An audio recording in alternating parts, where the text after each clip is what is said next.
بتدوري على جواكت طويلة وعمالة تلفي ومش لاقية، فتعالي اوريكي بقى شوية الجواكت اللي عليهم تخفيض دول.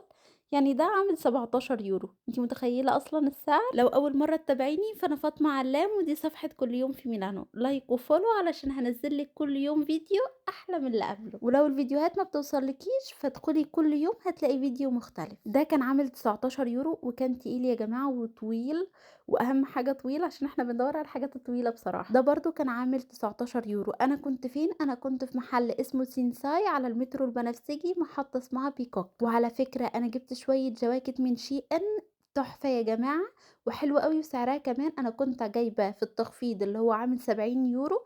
تاخدي حاجات ب70 يورو تدفعي بس 20 يورو. هكتب لك الكود اللي مكتوب على الشاشة ده، اكتبيه في البحث على شي ان وهتستخدمي الكود. بس اهم حاجة لازم تكوني مستخدم جديد، واختاري بقى شوية جواكت حلوين وادعيلي. هتشتري اكتر من 3 4 جواكت وب70 يورو، هتدفعي 20 يورو بس. حابة بقى تجيبي هدايا، حابة تجيبي حاجات للمناسبات، فاشتري من شي ان بصراحة وعلى ضمانتي. حابة تنزلي وتشوفي في التخفيضات، فالمحل ده حلو قوي اسمه سينساي. ابحثي عن اقرب واحد ليكي وهتلاقي اماكن ليه كتير. منشن لصاحبتك بقى وقولي لها تابعي فاطمة علام.